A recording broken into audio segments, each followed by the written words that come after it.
एक बार की बात है, एक छोटे से कस्बे में आरव नाम का एक युवक रहता था। वह बहुत ही आलसी स्वभाव का था और अपने जरूरी कामों को हमेशा टालता रहता था।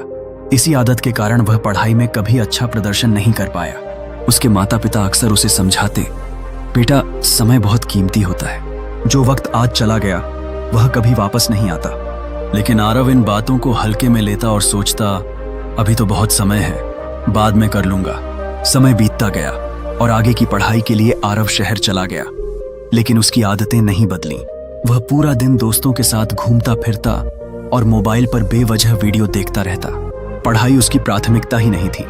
एक दिन अचानक उसके मन में ख्याल आया कि अगर उसने अब भी खुद को नहीं बदला तो वह जिंदगी में कुछ हासिल नहीं कर पाएगा। उसने ठान लिया कि वह किसी समझदार व्यक्ति से मार्गदर्शन लेगा। शहर में एक ज्ञानी वृद्ध व्यक्ति थे जो अक्सर एक पेड़ के नीचे बैठकर ध्यान किया करते थे। आरव उनके पास गया, उन्हें प्रणाम किया और बोला, बाबा, मैं बार बार असफल हो रहा हूँ। मेरे सभी दोस्त आगे बढ़ रहे हैं और मैं पीछे छूटता जा रहा हूँ। कृपया मुझे सही रास्ता दिखाइए। वृद्ध व्यक्ति मुस्कुराए और बोले, बेटा, तुम्हारी सबसे बड़ी समस्या यह है कि तुम काम को टालते हो और समय की कद्र नहीं करते। मैं तुम्हें एक कहानी सुनाता हूँ। उन्होंने कहा, एक बार एक दयालु राजा था जो अपनी प्रजा से बहुत प्रेम करता था। एक दिन उसे एक गरीब व्यक्ति मिला जो बेहद आलसी था और अपनी हर असफलता के लिए दूसरों को दोष देता था। राजा ने उससे कहा, आज सूर्यास्त से पहले मेरे महल में आ जाओ। जितना खजाना तुम ले जा सको वह सब तुम्हारा होगा। यह सुनकर वह व्यक्ति बहुत खुश हुआ। वह घर गया और अपनी पत्नी को यह खुशखबरी सुनाई। पत्नी ने कहा, जल्दी जाओ और खजाना ले आओ। लेकिन वह बोला, पहले थोड़ा आराम से खाना खा लेता हूं। उसने आराम से खाना खाया और फिर उसे नींद आ गई। उसने सोचा, थोड़ी देर सो लेता हूं, फिर चला जाऊंगा। लेकिन वह गहरी नींद में डूब गया। जब वह जागा तो काफी समय बीत चुका था। वह जल्दी जल्दी महल की ओर भागा, लेकिन रास्ते में गर्मी से परेशान होकर एक पेड़ के नीचे बैठ गया।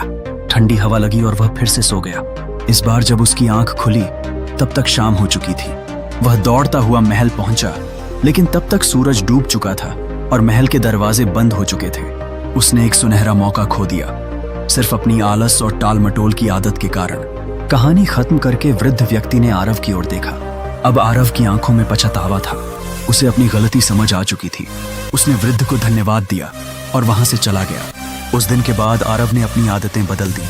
उसने टाल मटोल करना छोड़ दिया और अपने लक्ष्यों पर ध्यान केंद्रित करना शुरू कर दिया। धीरे धीरे उसकी मेहनत रंग लाने लगी। कुछ ही समय में वह अपने कॉलेज का सबसे होनहार छात्र बन गया और अपने सभी दोस्तों से आगे निकल गया।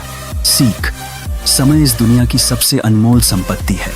अगर हम इसे बेकार की चीजों में गंवा देते हैं तो अंत में हमारे पास सिर्फ पछतावा ही बचता है। इसलिए आज से ही समय की कद्र करें, हर अवसर को सही समय पर पकड़ें और अपने लक्ष्यों की ओर पूरी मेहनत और लगन के साथ आगे बढ़ें। अगर आपको यह कहानी पसंद आई हो तो इसे लाइक करें, अपने दोस्तों के साथ शेयर करें और ऐसे ही प्रेरणादायक कहानियों के लिए हमारे चैनल को जरूर सब्सक्राइब करें।